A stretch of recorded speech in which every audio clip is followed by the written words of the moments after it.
हमारी कौम का मिजाज अमूमन जो है जैसा भी है वो कम से कम इस तरह के कंटेंट के ऊपर ज़राई नहीं बख्शेगी। और जो ऐसे लोग जिनका ऑब्नॉक्शियस किस्म का कंटेंट है, अजीबोगरीब किस्म का कंटेंट है, अजीबोगरीब बातें और हरकतें हैं उसके अंदर, उनको व्यूज़ और उनको जो है वो पज़ीराई ज़्यादा मिल रही है। इसमें सियासी जमातें भी हैं, जिसमें इस्टेब्लिशमेंट के लोग भी हैं, वो इस तरह के लोगों को इस्तेमाल करके और इनको इक्विप करके फाइनेंशियल रिसोर्सेज के साथ इनको कौम के सर के ऊपर मुसल्लत कर दें। सोशल मीडिया इन्फ्लुएंसर जो है वो एक कानून का किस तरीके से गलत इस्तेमाल करके एक मासूम को किस तरीके से उन्होंने फंसाने की कोशिश की। उनके जो साथ होते थे उन्होंने और खातून ने मिलकर ये सारा प्लान किया था कि जी कि हम इस तरह मोलेस्टेशन की वीडियो बनाएंगे और उसके ज़रिए हमें जो है वो पज़ीराई मिलेगी और हम लोग जो है बाहर जाएंगे। शाहिद फजल अली खान बुर्ज खलीफा के नीचे बैठे हुए दो बंदों के साथ जो है वो उसी किस्म का बकवासियात जो है वो चला रहे हैं। वहाँ पर एक सिकनेस है जो कि इस वक्त हमें हमारे अंदर सीप इन कर गई है।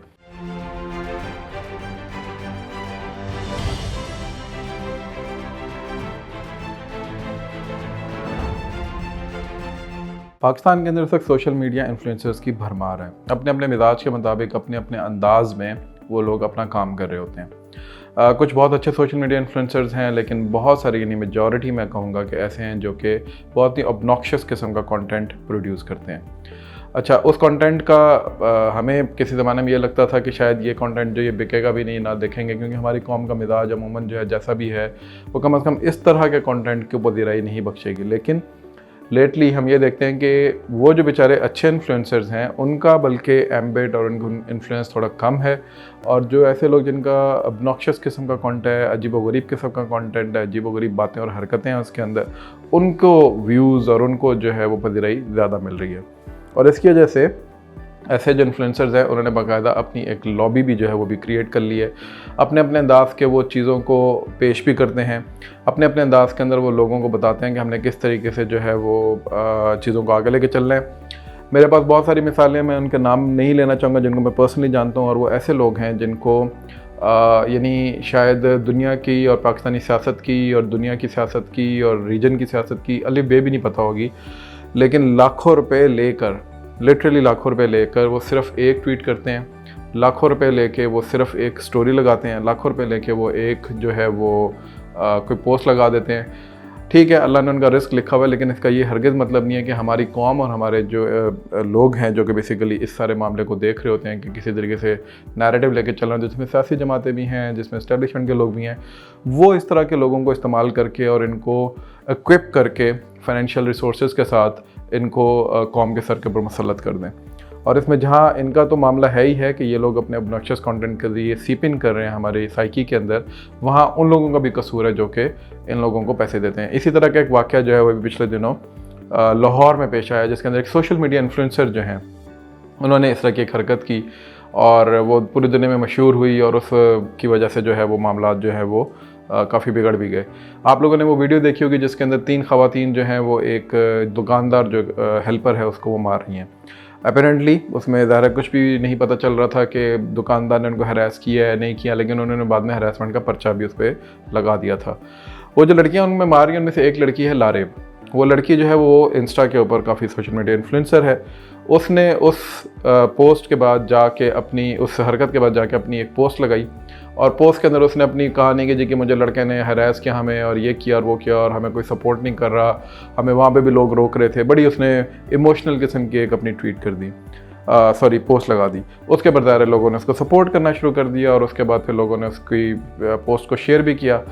अगले दिन CCTV फुटेज जब बाहर आई तो गेम पलट गई, टेबल्स वर टर्न्ड, और वही लोग जो उसको सपोर्ट करते थे ज़्यादा उन्होंने फिर अपनी पोस्ट को डिलीट करना शुरू किया। और फिर बाद में उस लड़की और उसके दोस्तों के ऊपर भी एक पर्चा जो है वो हो गया, और लड़के को भी उन्होंने छोड़ दिया। लेकिन उससे पहले का आप हाल देखें कि सोशल मीडिया इन्फ्लुएंसर जो है वो एक कानून का किस तरीके से गलत इस्तेमाल करके एक मासूम को किस तरीके से उन्होंने फंसाने की कोशिश की, जस्ट बिकॉज कि उनको उस वक्त अपने को मसाइल चल रहे होंगे शायद, और उन्होंने उसका सारा मलबा जो है उस बंदे के ऊपर उतार दिया। और सिर्फ शायद, और इसमें मैं आपको ऑब्नॉक्शियस कंटेंट की जब मैं बात करता हूँ, ये बाकायदा इस तरह की चीज़ें प्लान्ड भी होती हैं कि हम ऐसा क्योंकि हरकत करेंगे जिसके ज़रिए हमें जो है वो पज़ीराई मिलेगी, लोगों की सिंपैथी मिलेगी, हमें कंटेंट ज़्यादा मिलेगा। इस तरह का एक वाक़या अगर आपको याद हो तो मीनार पाकिस्तान के ऊपर भी हुआ था। एक खातून जो हैं जिसके साथ मोलेस्टेशन का और इस किस्म का बहुत ज़्यादा वाक़या देखने को मिला, वीडियो सामने आई।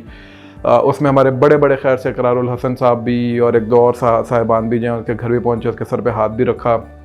बाद में मुझे पता चला, पूरी कौम के सामने आया कि जी वो तो पूरा का पूरा प्री प्लान था, वो तो खातून का काम ही इस किस्म का था। उनके जो साथ होते थे, उन्होंने और खातून ने मिल के ये सारा प्लान किया था कि जी कि हम इस तरह मोलेस्टेशन की एक वीडियो बनाएंगे और उसके ज़रिए हमें जो है वो पजराई मिलेगी और हम लोग जो है बाहर जाएंगे। इसी तरह चाहत फ़तेह अली खान साहब को देख लें आप लोगों ने, उनको किस जगह पे मुझे मिलियंस के अंदर उनको व्यूज़ मिल रहे थे। अभी आज सुबह की बात है कि मेरी जो फैमिली है मुझे दिखा रही कि ये देखें जी कि चाहत फ़तेह अली खान बुर्ज खलीफा के नीचे बैठे हुए दो बंदों के साथ जो है वो उसी किस्म का बकवासियात जो है वो चला रहे हैं वहाँ पे। ये अमूमी मिजाज हमने बना दिया है अपनी कौम का। आप यूट्यूब के अजीब व गरीब किस्म के क्लिक बेट्स हैं, इसके ऊपर मुसलसल बात हो रही है, बहुत से लोग बात कर रहे हैं, बहुत से लोग इसके ऊपर कह रहे हैं कि ये एक सिकनेस है जो कि इस वक्त हमें हमारे अंदर सीप इन कर गई है। लेकिन अनफॉर्चुनेटली हम लोगों का जो अमूमी मिजाज है वो जुगतबाजी का हो गया हुआ है। आप देखेंगे किसी न किसी तरीके से हम हर सीरियस बात को जुगतबाजी के अंदर लेके जाने के आदी हो गए हैं। जहाँ ये बात किसी ज़माने में अच्छी लगती थी कि अच्छा यार चलो पाकिस्तानी कौम के अंदर एक रेजिलियंस मौजूद है कि वो सख्त हालात के अंदर भी किसी न किसी तरीके से रेजिस्ट बैक कर जाती है, अब ये चीज़ जो है वो पाकिस्तानी कौम की साइकी का हिस्सा बन के ऐसा मामला बन चुका है जिसके अंदर आप इंतहाई संजीदा मौज़ूआत, इंतहाई संजीदा शख्सियात को भी निशाना बनाने से नहीं चूकते। अभी कल की बात है कि हफीज़ जलंधरी साहब के जो ऊपर एक ऐसी जुगतबाजी वाली मीम आई जिसके अंदर लिखा ये गया कि जी कि सबसे बड़ा मज़ाहिया शायर जो हमारे यहाँ गुजरा है वो हफीज़ जलंधरी गुजरा है। और उसके अंदर नीचे लिखा हुआ कि जी वो क्यों गुजरा, क्योंकि उन्होंने जो शायरी की थी कौमी तराने के अंदर क़ुव्वत अवाम, इससे बड़ा ज़्यादा मज़ाहिया शायरी क्या हो सकती है। तो ये वो हाल है इस वक्त हमारी कौम का जिसके अंदर हम लोगों ने अपना मिजाज ये बना दिया हुआ है कि हम हर इम्पॉर्टेंट सीक्रेट एलिमेंट जो है हमारा उसको भी निशाना बनाने से नहीं चूकते। अल्लाह माफ़ करे, कल को ये कुरान हदीस और अल्लाह के ऊपर भी इसी किस्म की जुगतबाजियाँ करना शुरू कर देंगे, नाउज़ुबिल्लाह। इससे पहले लोग करना शुरू हो चुके हैं और लोग इसके ऊपर अजीबोगरीब किस्म के लतीफ़े और अजीबो किस्म की मीम्स बनाना शुरू कर चुके हैं। कुरानी आयात को हम लोगों ने मजाक का निशाना बनाया जिसके अंदर कहते हैं लोगों ये जान लो फ़लाना फ़लाना, ऐसा करके हम लोग जो है वो जोक्स बनाते हैं। तो ये जो मिजाज है हमारी कौम का और ये जो मिजाज है इस तरह के ऑब्नॉक्शियस कंटेंट को पज़िराई देने का, मेरा ख़्याल है कि इसके ऊपर जहाँ रियासत के जो हरकारें हैं उनकी ज़िम्मेदारी बनती है कि वो ऐसे लोगों को इक्विप ना करें बल्कि इनको डिस्करेज करें, इनके ऊपर कोई कानून साजी करें, इनके ऊपर देखें कि यार ये कौन लोग हैं जो कि इस तरह की माशरे के अंदर सीप इन कर रहे हैं इस तरह की चीज़ों को, और आपकी जो एक आपका मिजाज है, जो आपका एक अच्छा मिजाज है अदब अदाब वाला, उसको वो हैक कर रहे हैं। और दूसरा, आपके स्कॉलर्स क्या कर रहे हैं इस वक्त, कंटेम्प्रेरी इश्यूज़ के स्कॉलर्स हैं, उनके भी हालात इसी किस्म के हैं और ज़ाहिर स्टूडेंट्स तो फिर हैं ही हैं आगे। तो घरों की ग्रूमिंग, फिर पेरेंट्स की जिम्मेदारी और बारी आती है। लेकिन अनफॉर्चुनेटली इस वक्त आप पेरेंट्स के साथ जाके बात करें, आप बड़े लोगों के साथ, बुजुर्गों के साथ जाके बात करें, उनके अंदर भी ये चीज़ सरायत कर चुकी हुई है। तो अमूमी तौर पे ये जो सिकनेस है इससे निकलने के लिए हमें एक हम जहद किस्म की नेशनल कैंपेन जो है वो लॉन्च करनी चाहिए, बाकायदा कॉन्शियस एफर्ट करनी चाहिए कि हम लोग इसके अंदर से अपने आप को निकालें। ह्यूमर होना चाहिए, पैरोडी होनी चाहिए, सार्केज़म होना चाहिए, आपके सेटायर होना चाहिए और बहुत अच्छा किस्म का लतीफ़ किस्म का हिस्से मज़ाक जो है वो होना चाहिए जिसके अंदर आप लोगों को बता सकेंगे किस तरीके से आपने मज़ाक को लेकर चलना है। पाकिस्तान के तारीख़ के अंदर उर्दू लिटरेचर के अंदर बेहतरीन मज़ाक पैदा हुआ है, बेहतरीन लिखारी पैदा हुए हैं, बेहतरीन ड्रामे और बेहतरीन स्किट्स पैदा हुए हैं। पुराने ज़माने में 50-50 के नाम से एक स्किट शो चलता था, आप उठा के देखें आज तक के मामलात के लिए वो रेलिवेंट है और उसका आप तरीक़ा देखें कि किस तरीके से उसके अंदर प्रेजेंट करते थे। फैमिली फ्रेंड के नाम से एक ड्रामा लगता था। इसी तरीके से मुश्ताक यूसुफ़ी साहब का नाम बहुत मशहूर है, उनके नाम से तो पता नहीं अब कौन कौन लोग जो अपनी जुगते बना के पेश करते रहते हैं। फिर भट्ट साहब एक गुजरे हैं, ताल्लुक़ कासमी साहब बहुत अच्छा मज़ाक लिखा करते थे और बेतहाशा लोग हैं जो कि मज़ाक के अंदर अपना नाम पैदा करके गए हैं, उर्दू लिटरेचर के अंदर भी और आपके फ़नून लतीफ़ा के अंदर भी। लेकिन हमने इस तरह के लोगों को जो कि जुगते मारते हैं, बिलो द बेल्ट थड़े वाली बातें करते हैं, गली मोहल्ले के अंदर जो बात जो हम घरों के अंदर नहीं आने देते थे उसको इस कंटेंट के जरिए घरों तक लेकर आए हुए हैं और हमारे बहन भाइयों, माँ बाप और बच्चों के हाथों तक पहुँचाने की कोशिश कर रहे हैं, उनके रास्ते में बंद बांधना ज़रूरी हो गया। आज के लिए इतना ही, इंशाल्लाह ताला मिलते हैं बहुत जल्द एक नई वीडियो के साथ। अपना ख्याल रखिएगा। अस्सलाम वालेकुम।